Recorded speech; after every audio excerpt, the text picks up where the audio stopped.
Computer. All right. Hello, I am with Mrs. Bean. Mrs. Bean, do you understand and give permission for this video recorded interview to be uploaded to YouTube? Yes, I do. Solid. All right. Well, let's jump right into it. So I'm curious to know, what experience did you have with rural education before becoming a teacher? Were you raised in a rural area yourself? Yes, I'm from a small town in Scott County, which Okay. is a very rural county in northeastern Tennessee. Okay. So now, do you currently live in Baxter? I live between Cookeville and Baxter, Okay. So you have to travel to work each day. about 10 minutes.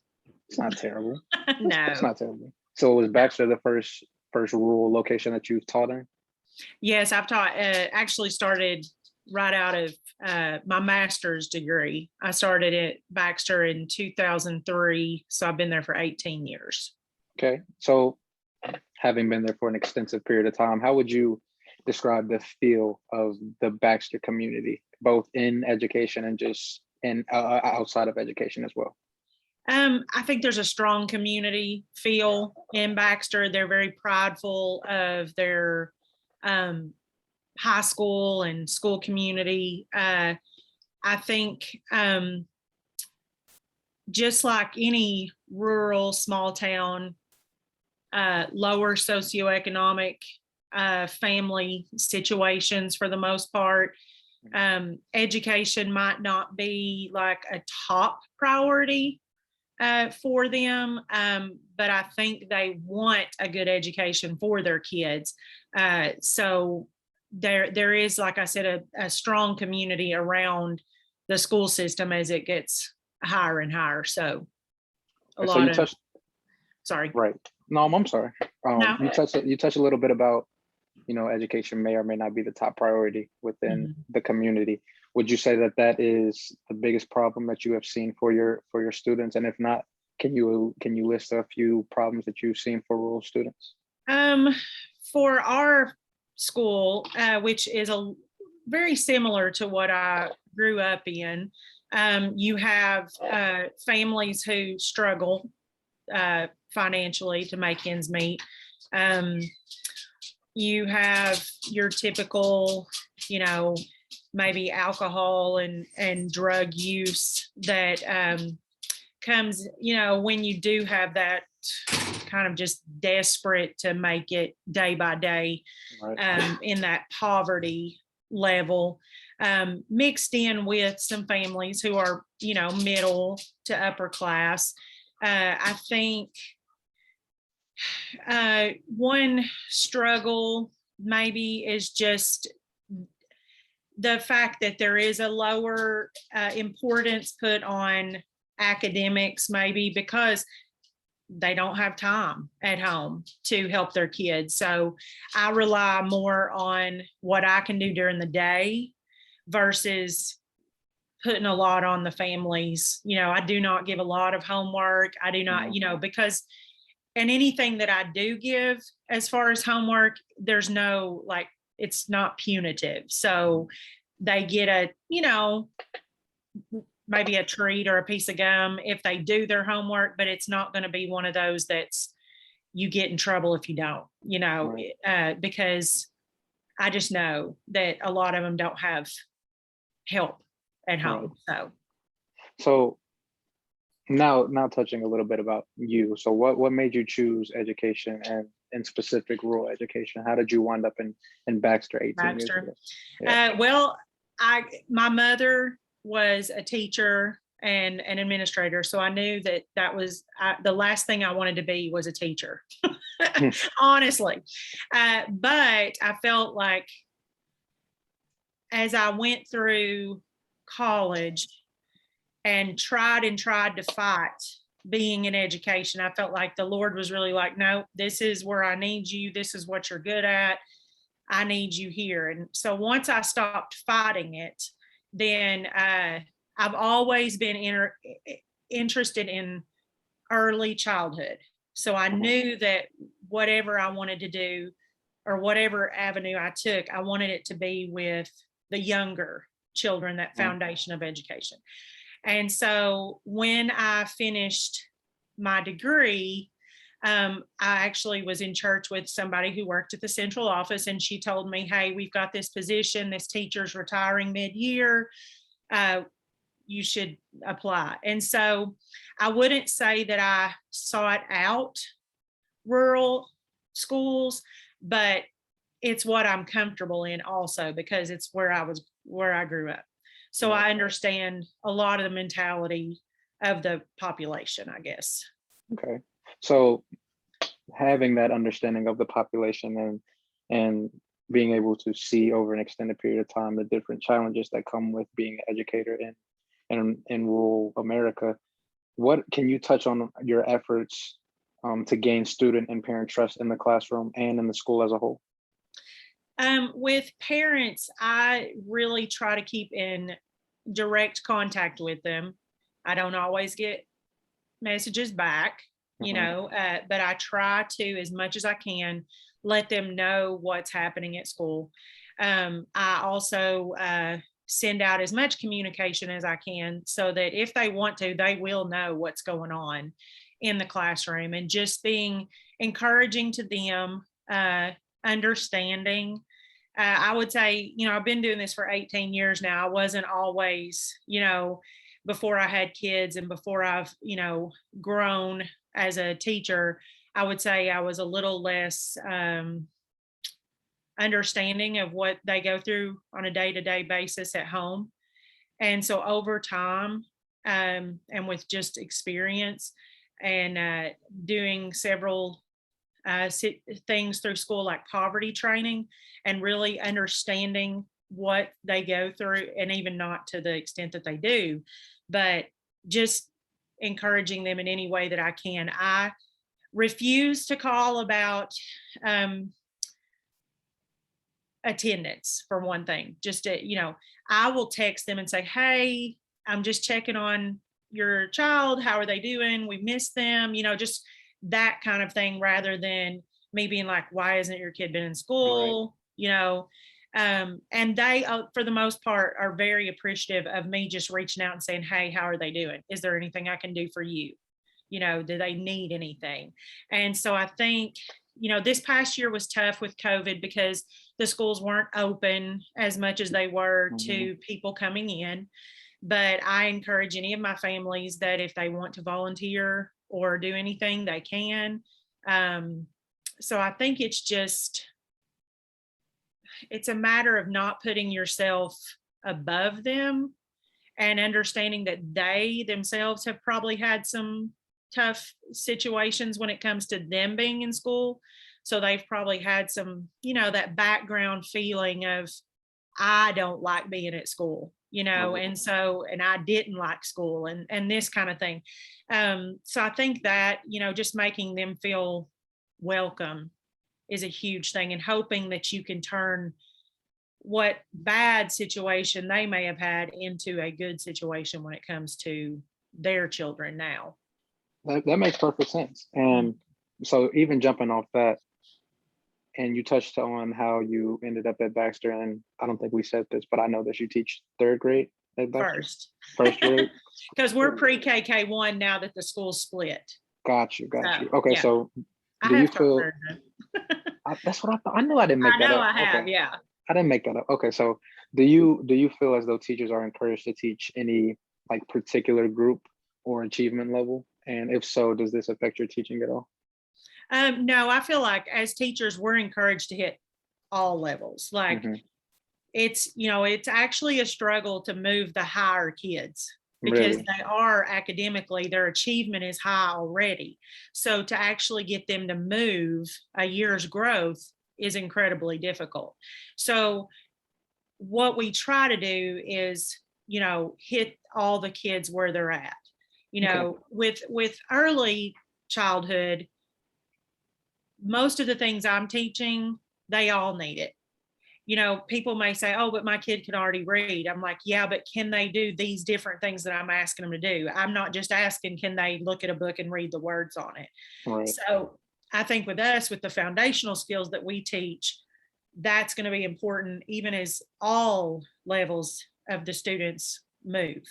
I would say that sometimes the higher level kids get kind of, I guess, in Baxter, we don't have like a gifted program at our school. I don't know that any of our kids qualify. We have in the past, but we try to do, like when we're doing intervention for reading, we try to put together those kids who are high. That way they have kind of an intervention too, but it's to move them even higher. So we try to hit all groups as much as evenly as we can. Got you. And so we've talked about the relationship between an educator and parents, and then we've also touched a little bit about the relationship between educators and the kids as well. Mm-hmm. So can you talk a little bit about the relationship between educators and administration? I've had some ups and downs in the time that I've been teaching, 18 years. You have administrators that do things completely different. I've had administrators who were kind of low key and standoffish and, do whatever you want.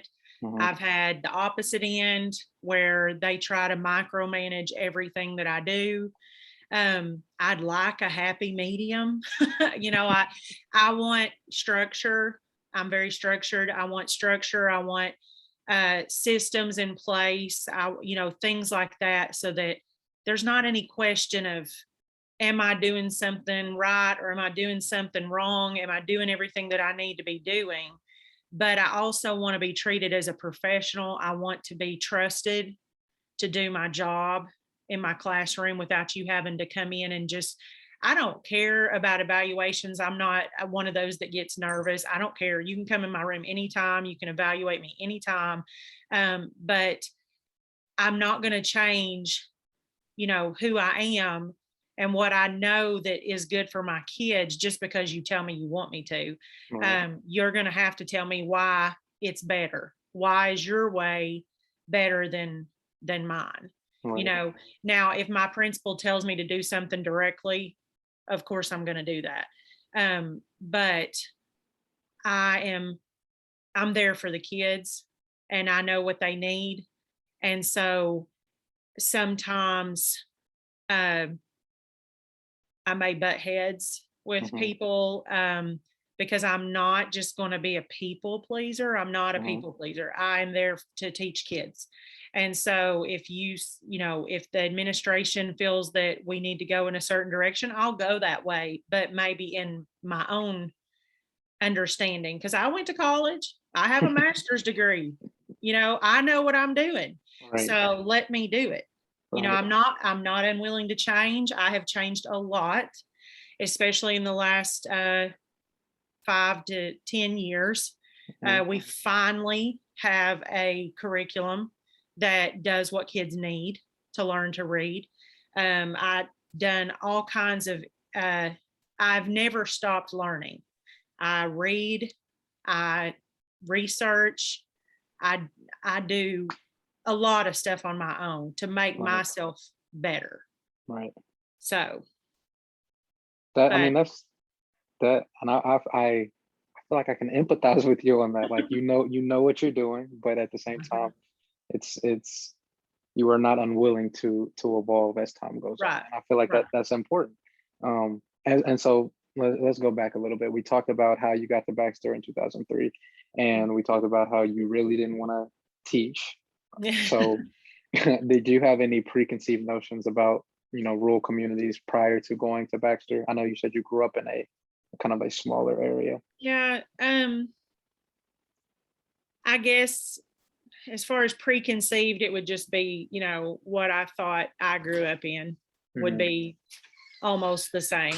And there's some differences in the communities, but I don't think it's a lot different than I expected. With a more rural school, the challenges are almost the same. Like where I grew up versus here, you had your families who were involved and your families who weren't.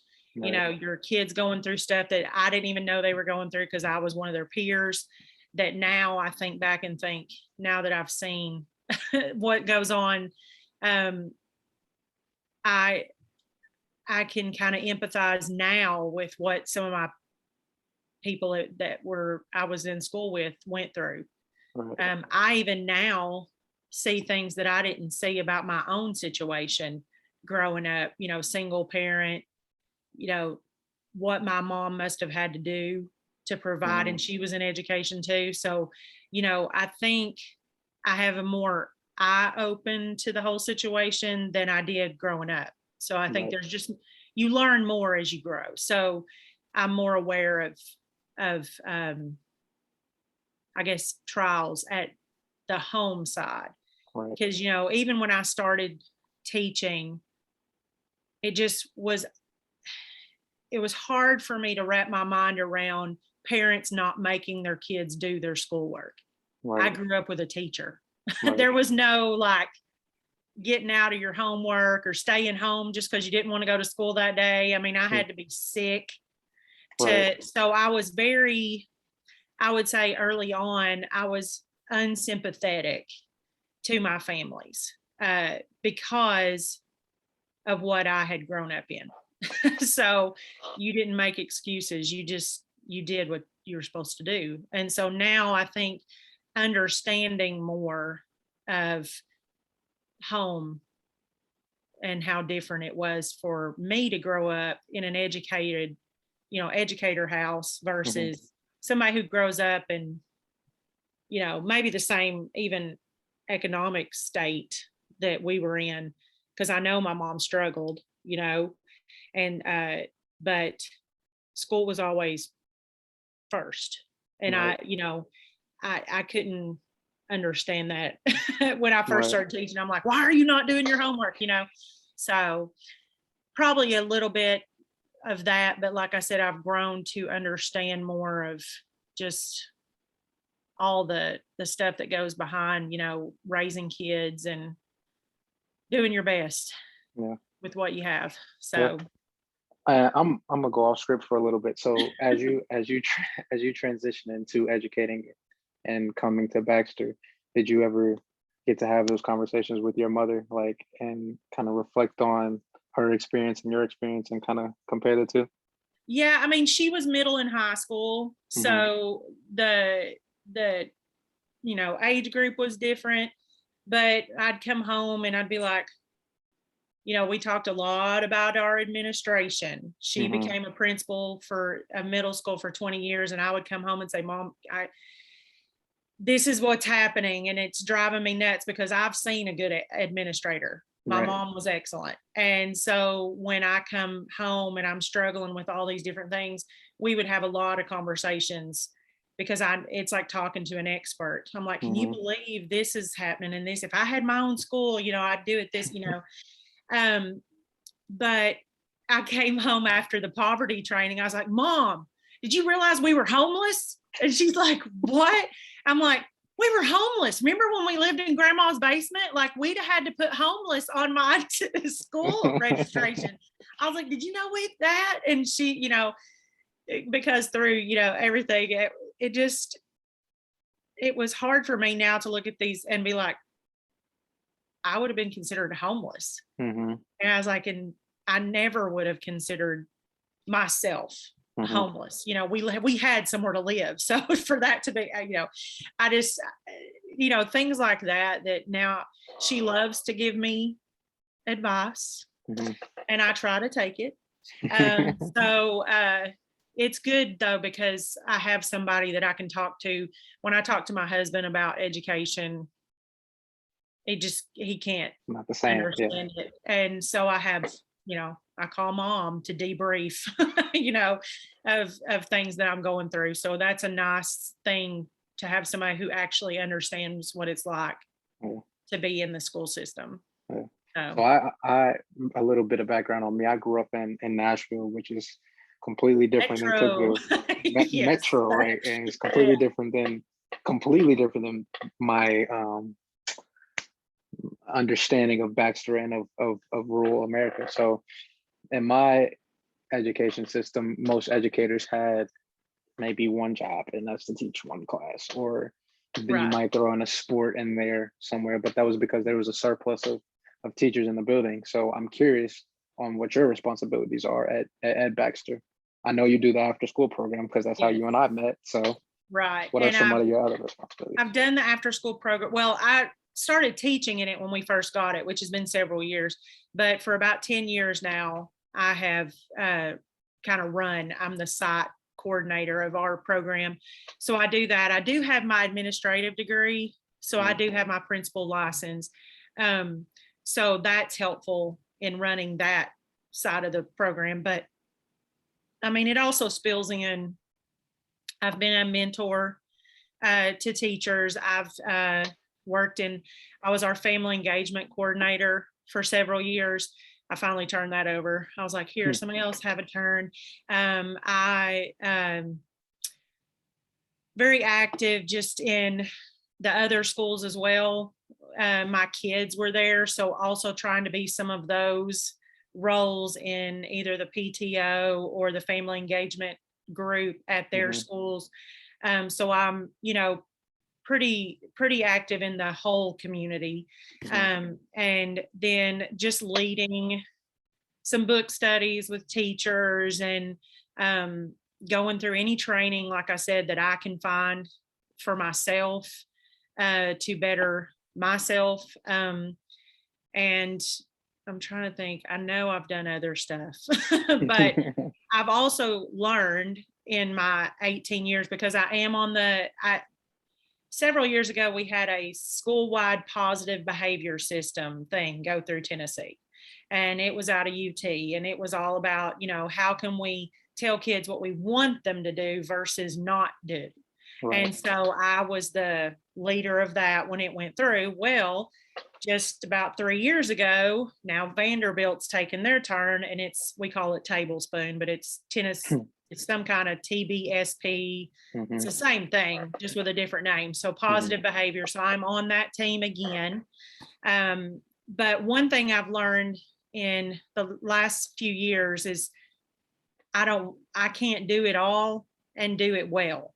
Right. So I have turned over a lot of the stuff that to give other people that job. I had a lot on me. About probably 10 years into it, I was the leader of everything. And, it's because that is my personality. If something's not done, I'm going to do it. I'm going to get it done. But then it just weighs me down. And so right now I am bettering myself in learning new things, especially about the brain and how to teach children to read, and the after school program. Those are kind of the things that my focus is on right now. You wear a lot of hats. Yeah. And so I've tried to take some of them off and say no. Yeah. Okay. Yeah.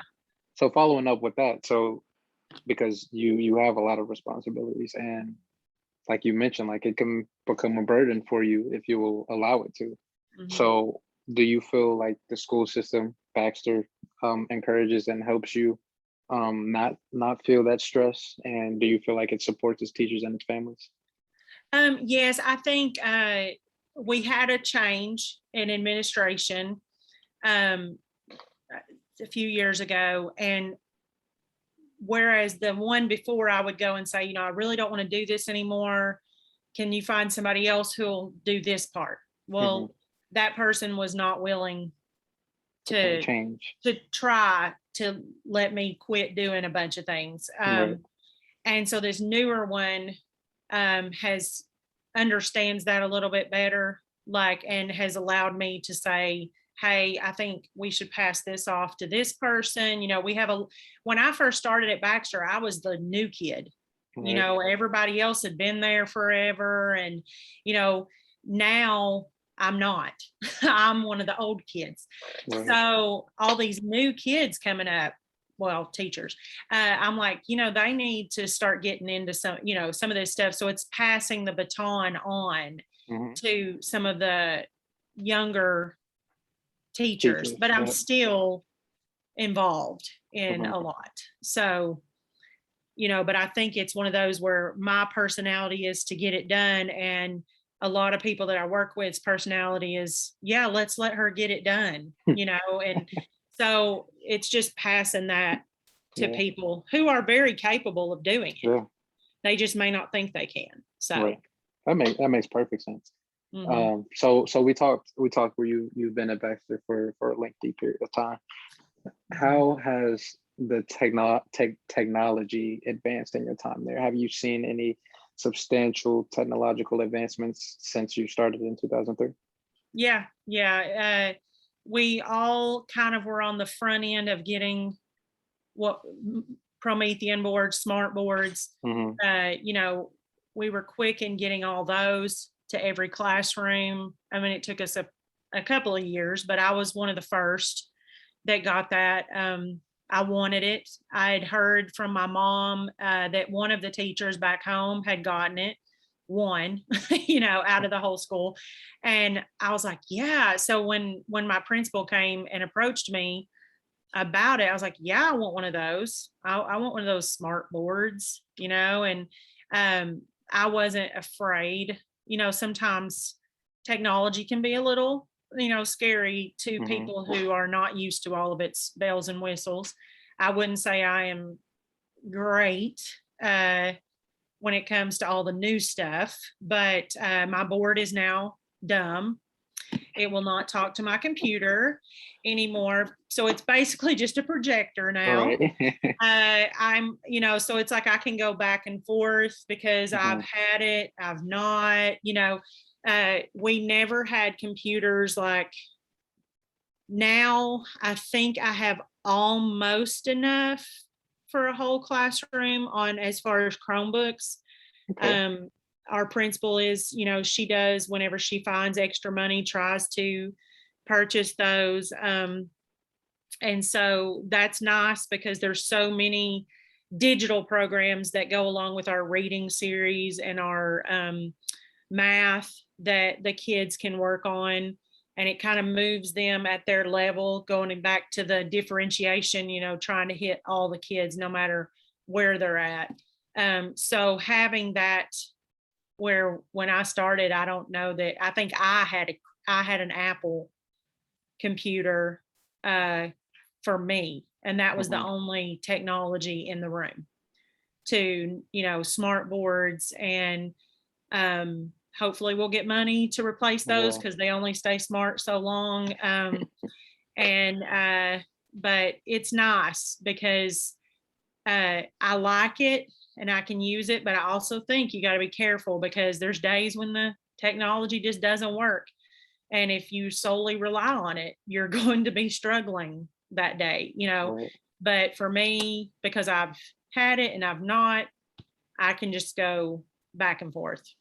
So So, as you've moved through education these last 18 years or so, mhm. have you noticed a shift in the way that you are able to communicate to the kids by the means of technology? And like, has it impacted your teaching? And would you say it's been a positive impact? I would say it's been positive. I mean, obviously, we did a lot in the last year and a half trying to learn ourselves. Zoom, I'd never Hmm. heard of that, and now I'm like, hey, why don't we just Zoom? Hmm. It's like, and the kids, teaching them my children in middle and high school were using Google Classroom all the time. I knew sort of what it was. I even, had used it a little bit, but with first graders, you're like, oh, I don't know. But as soon as we started teaching them how to log in, how to do this, that, and that, I mean, they're very receptive to technology, much more than, we are. But I think being able to um, also record, like if I have a student who's out or who couldn't come to school, they Zoom with me, Right. and they can be, it's like they're there. I Right. had a student this year, she's medically fragile. So she would have been home no matter what. It's not dependent on COVID, but she's able to be a first grader in my class, just not physically, but through Right. Zoom. And so she was able to experience everything my kids were experiencing. And she wouldn't have been able to do that in the past, so the technology I think is helpful in that. If a student misses, I can record lessons so they can watch them, and get caught up. That's one of the hardest things I think, is when you do have students who are absent, um, having enough time in the day to just get them caught up is almost impossible with the Right. amount of things that we're required to do during the day. So I was able to use Google Classroom, assign them things that they missed, and they could get caught up. So, and if they didn't do it at home, I got plenty of time in small groups or whatever. Oh, you didn't get to do that. Well, here, let's pull Hmm. up your Google Classroom, Right. and you go ahead and do that. Sometimes So I would practice because they yeah, had to teach their parents how to get on it. So right. So do you feel as though the connectivity of having a smaller area like rural America, like Baxter, serves as an advantage to teaching, like in a rural location? And if not just that, can you touch a little bit about the different advantages of teaching in a rural school? I think relationships, when you're in a smaller community, you can build those. I think I've never taught in a school like you went to, like in Mhm. Metro, but just I would think that the relationships would be a little bit easier. I mean, I feel like as in a metro area, you could still build relationships with families, but it may look different. It may be a little bit more of a challenge. Right. Whereas, my families are, some of them come in and help. I feel like our school really tries to pull them in as much as possible so that they feel like they're a part of their child's education. So but like I said, I don't know what it's like to teach in Anywhere. an urban or a metro, area. Right. So it's hard for me to Kind know. of compare the two. Yeah. Right. But I think we know our population and we try to hit them in a way that's suitable for them. Hmm. So if I was in a metro situation, I would just have to learn, how do I get to them Right. in the best So way. so talking about the relationships, what are some of the best supports that you have in terms of administration or the community or the parents or other teachers? Like where do you tend to go to get your support? I know we talked about the relationship you have with your mother. So just Mhm. anything like that. I think for immediate support, I have a very strong first grade team. We're Hmm. friends as well as colleagues. So if I'm struggling with something, they're who I'm going to run to. They're Hmm. my team. I'm not going to run to the office, obviously. That's a different. If I do have an issue, I'm not afraid to go to the office, Hmm. to the administration for help. But if I'm going to just be honest, my first idea is to go to my team. How are you doing this? How are you dealing with this? Whatever. If there's an issue, I try to contact my families quickly. Hmm.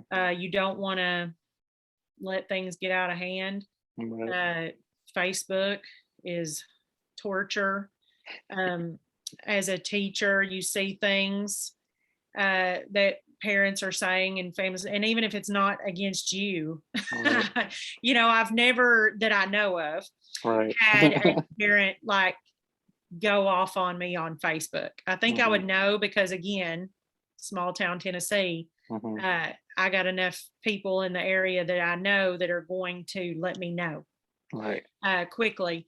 Not saying they've never had anything to say negative about me, Right. but Facebook can be difficult. I try to not say anything Yeah. uh, when it comes to Facebook. I have brought up to families when I talk to a parent. I said, I know you were upset on Facebook, and of course, all these people were either encouraging it or trying to shut it down.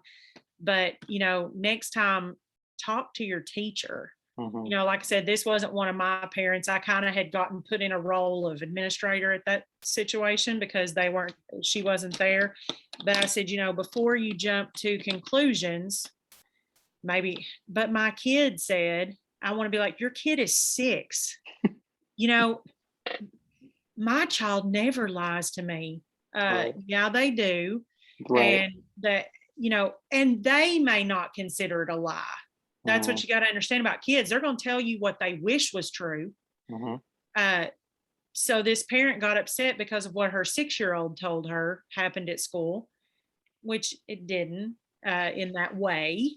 That Right. may be the way they saw it. But I said, before you get on Facebook and get upset, maybe call and talk to your teacher, Right. your child's teacher, because your Right. kid doesn't know everything that was going on, literally. So, oh, it's always fun. I would imagine. Okay, so you teach first grade currently. Mhm. Do you have conversations with your students about higher education? I mean, they're really young. I'm very, again, what I grew up in. Right. College was it. There was Yeah. no, okay. And I give my mom a hard time because I tell her if I could have done anything, I would have done hair. And she's like, well, why didn't you do that? And I'm like, tell you I wasn't going to college, that I was going to beauty school. I was like, that wouldn't have worked. And of course, now she's like, you could have done anything you wanted to do. And I said, okay, mom. But for me, it was never a question. And so I think when I came in again as a new teacher, everybody was going to college. Like Right. I had there was no other alternative. That's what you should do. And I think as I've grown as a person and as a teacher, I've realized there are so many, and I have family who are extremely hard workers, intelligent people, all that. Some of them went to college, some of them didn't. And when I don't limit it to that anymore with my kids, I'm like, what do you want to be when you grow up? You can be anything. I was like, you can do this. We have a strong presence with the technological type school in Livingston through our high school. And I talked to them about that. I'm like, you could do this. You can finish high school with certifications to do certain things. Mhm. And you don't even have to go to like a 4-year college, or you could go to a 2-year. So I don't limit them, I guess, the way that I felt like maybe I did when I first started. Um, and I'm sure that my mom did not make me feel that way either growing up. It's just one of those things that I'm like, my mom's a teacher. Everybody went to college around me. I'm just like, that's what you do to Mhm. get a good job. And I know better now. I know so many people that make a good, and that I don't care if you make a lot of money. Like I want them to be successful just in their lives. Mhm. I don't want them to feel like, oh, I have to go be a doctor to be successful, or oh, I have to make all this money. I'm like, just to be able to support yourself and your family. Right. That's the goal. And Right. so I would say that I've grown as a person, as a teacher, just to not be so limiting. Like if Right. they want to go to college, awesome.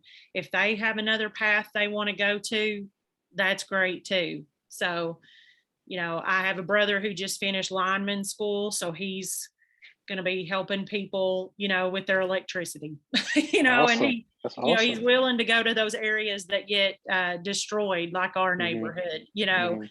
in the tornado. So, you know, and I know he'll do well. And does he have to have a college degree?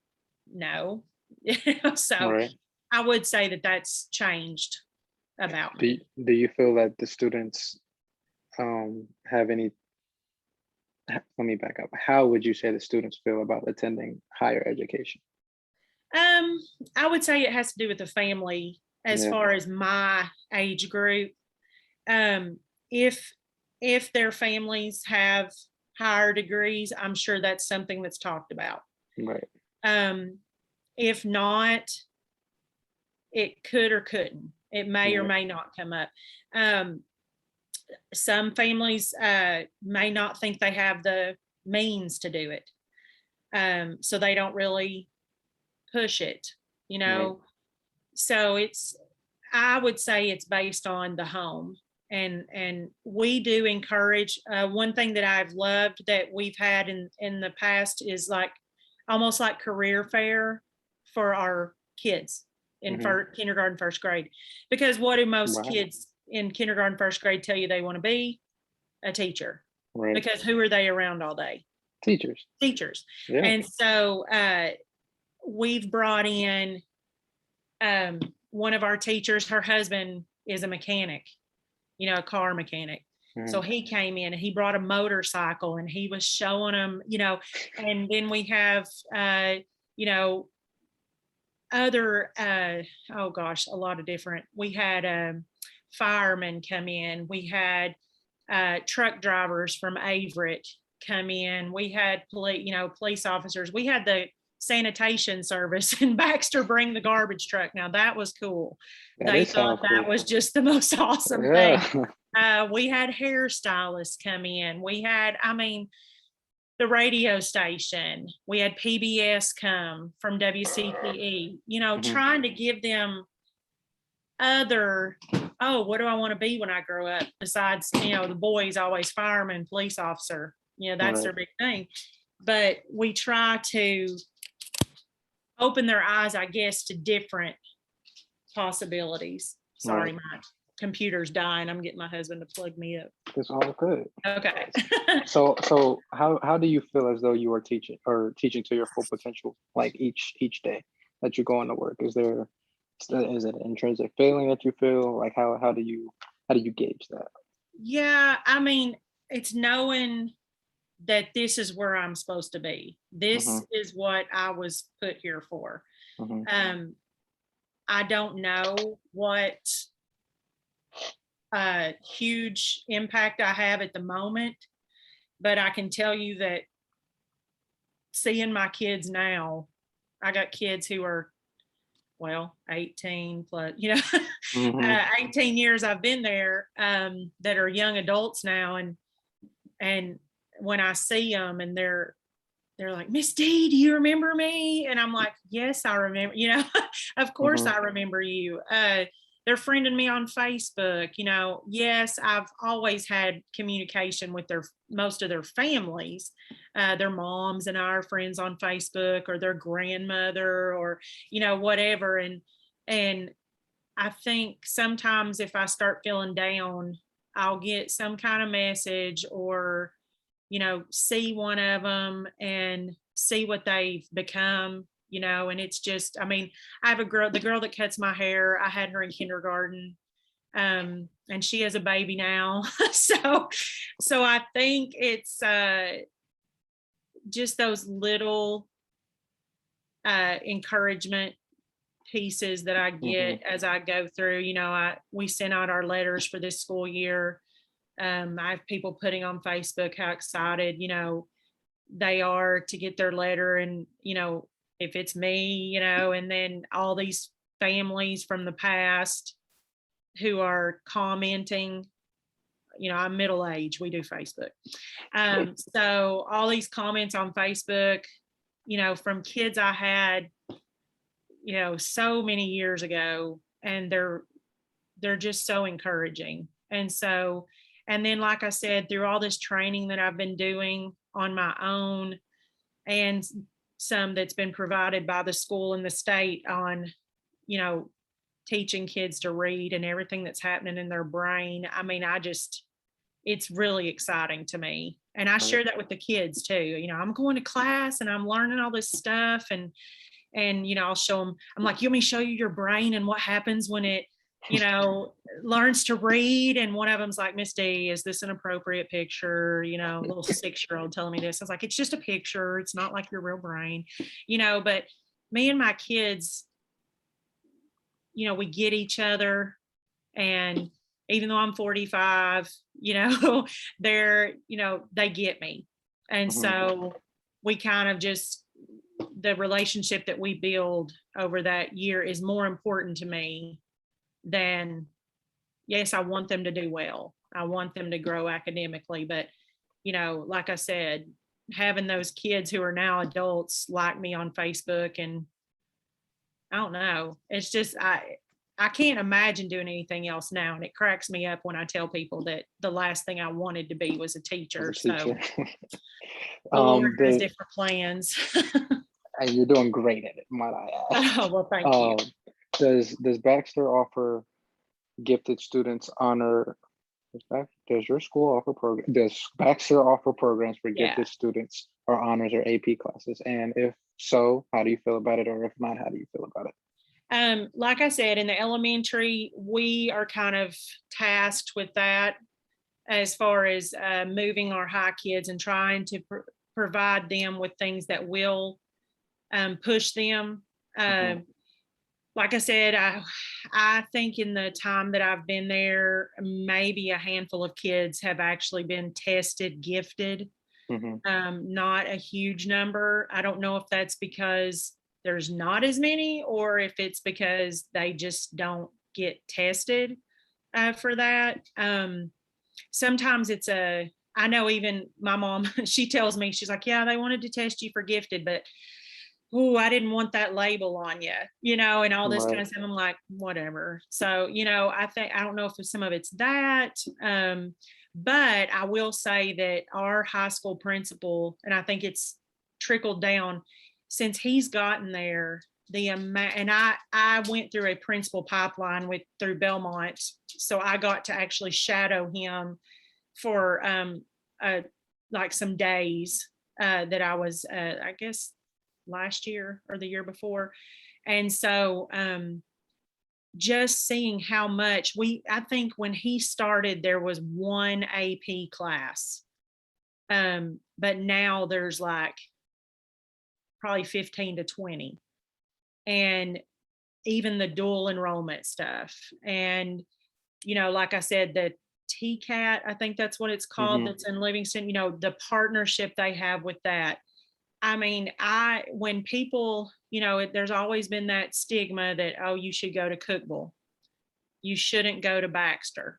If you're smart, you'll go to Cookville. You don't want to, and it's like a hidden gem in Baxter. I think people are realizing that so many kids are coming to Baxter versus going to the larger population that is Cookville High School. And there is so much for them that's just, it's amazing to me. Also because, growing up in a small school, we didn't have half the stuff that that my boys, who are now 14 and 16, I've got one going in freshman year and one going as a junior, and I have like no worries that they're not going to get a top-notch education and in a smaller environment where they can have closer relationships, maybe with their teachers or with their peers. But it's all back to that administration thing. He has fought hard for our kids, and I very much appreciate that as a parent, but also as an educator, because I know when my kids go, they'll be well taken care of. Right. How involved are you in IEP meetings, and how well is the information from the IEP meetings disseminated to you? IEP meetings can be very scary for new teachers. I mean, you're going into this meeting and you're like, what do I even say? Do I say anything? This is a legal thing. This is like, you could get fired, and so of course, now I'm a lot into it. We are invited in. I would say expertise in the classroom is asked as far as what accommodations or modifications these children need in the classroom, where we are given their IEP at a glance that gives us just the basic information that we need to know as teachers about what accommodations and what modifications but it's all a process in that we've been part of that. I've, said, yes, I think this could work, because you don't want to give a teacher a whole list of IEP goals that are not feasible. Right. I have 20 plus kids in my room. We've got to be realistic in getting this kid what they need, but also remembering Right. that I am, one person. I'm way outnumbered in my Right. classroom. So, but I do feel like that our special, said special needs, but our, special education program is top notch. And I do believe that's because everybody works as a team together. And what I think is taken into consideration, along with the data and the testing results, and all the things that child needs to be successful. So I'm very willing to do whatever it is that they think, because I don't know. I mean, there's times when I go to our special education teachers, I'm like, how do I do this? How do I modify? How do I accommodate? Tell me what that looks like in this setting, because I'm not a special education teacher at all. And everything that I've learned about kids with special needs has been on my own. So working with students with special needs and finding out what is it that they need, and that's all stuff I've had to do myself. Right. And you really answered my next question, which is, do you feel as though you've been prepared? Right. So, I mean, we'll just jump right over that one. Yeah. Well, and I honestly can say no. Yeah. As a general education teacher going through the teaching programs in college, Nope. no. Why do you think that is? I don't know. I feel like maybe you're required, like I said, it's been a few years since I was in college. Maybe you're required to take like one special ed class if you're in gen ed. And I'm like, that is probably not enough. No. And of course, when I taught, when I started, it was a lot different. Now kids are very mainstreamed into the general education program. Whereas I've had in the past, they got all of their subjects from their special ed class. It's not like that anymore. Right. So I feel like, because they are, and I feel like it's a good thing. Like, I like the way it's going now, where they're pulled for their deficits. And if not, they're in our class. They're learning the same thing. They need to, especially in these early grades, they need exactly what my other kids need. Right. Too. So I do think, and I don't know if it's just that the college hasn't caught up. And like I said, I don't go to tech now either. So like, if I went back and saw, maybe they have changed it, but I just know when I went through, and most of the practicum students and people that I get in my classroom, I don't feel like we are well equipped. No. And like I said, I've learned a lot of stuff myself over time. And just on my own want to. I also head up our special needs ministry at church. And so there's just a lot of stuff that I've done on my own that I feel has better prepared me, but I still don't feel like and because I have her, I use her. I go and I say, I don't understand, like, what does this look like if I'm doing this? Right. So I think that's important. How many students with IEPs would you say you have in a classroom each year? I think you said probably not too many. And can you touch on some of the things that you've tried that have been successful, and some things that haven't been successful? I've had anywhere from 5, I would say, might have been the most, 5 or more, down to, I'm trying to think, this year I think I may, and of course I kind of view it a little differently. Some kids have IEPs that are just speech goals. If it's just articulation, I don't really necessarily, it can affect their reading abilities, but not huge. So when I think of IEP goals, I might think of, like, last year I had one that went for math and reading. And then I had several that were on the speech. So I had, Right. you know, probably about 5 last year. Some that go for OT, occupational therapy. So I guess for me, it's hard because they're all grouped together because they all have IEPs, but they're for much different things. But I think this year I may have 1 or 2 on my roll so far. But what was the second part? Just things that you've tried that have been Okay. successful and haven't been. I think you kind of touched on that a little bit.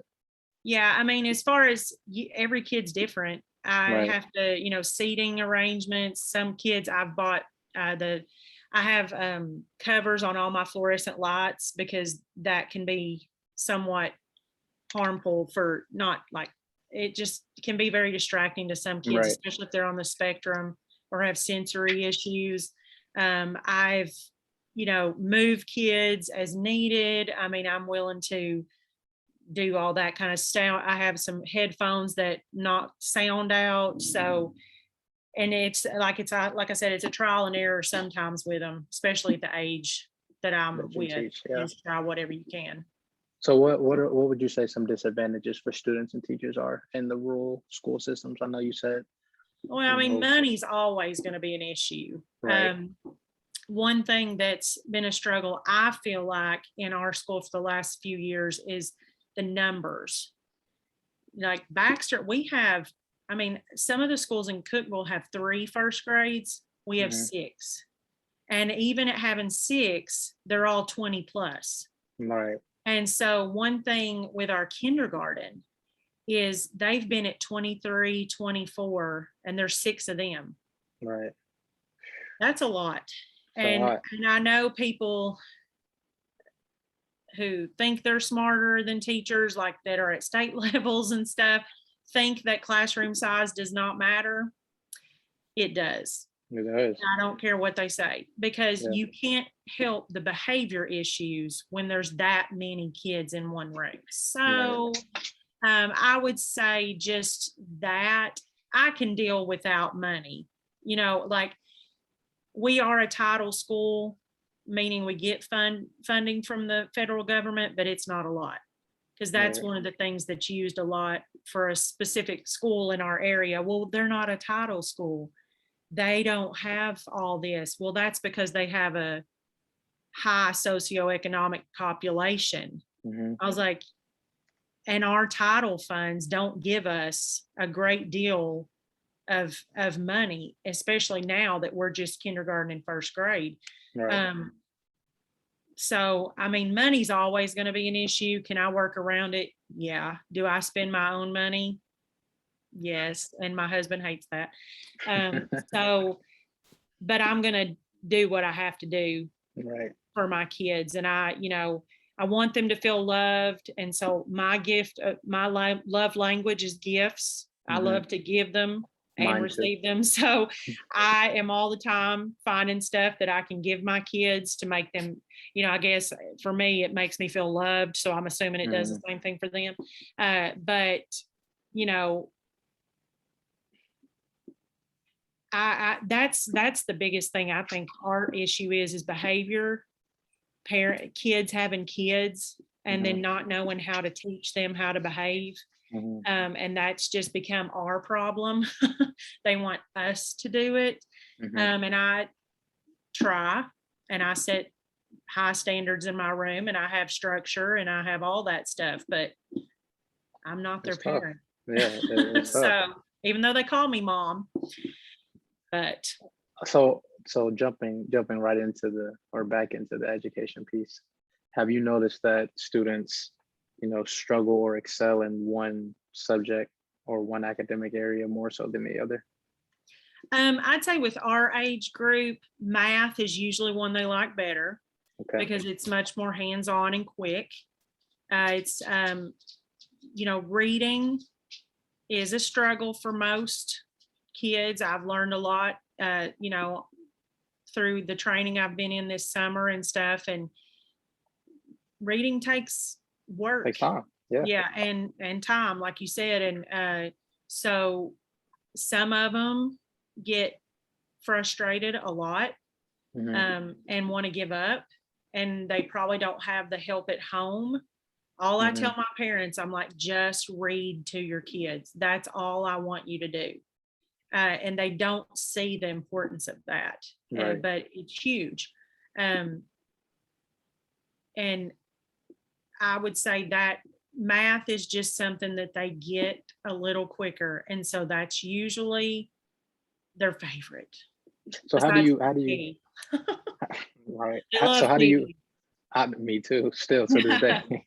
How do you work to keep, the work relevant to the students, involving their personal experiences and their skills and their interests? How do you maintain that relevancy?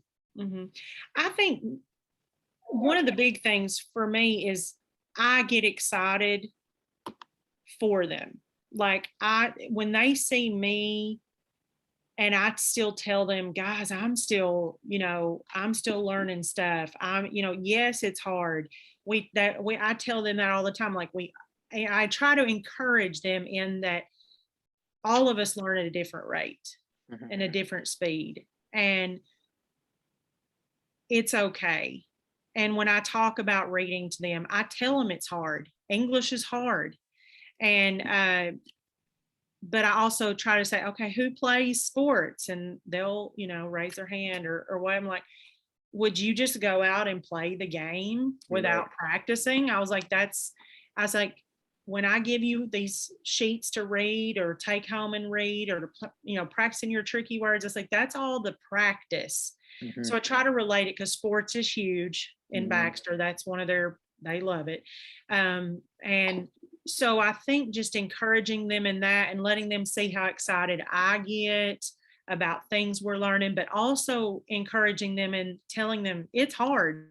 It's okay to struggle because not everybody gets it like that. And Right. so I think that's been a big thing that I've tried to do in this past year. I always tell my kids that we learn at different rates. We talk about persevering and trying to do things without quitting. And so I think I think it's all in my presentation of it too, and how engaged they're going to get. And I tell them, it's like, guys, I've had to read stuff I really didn't want to read.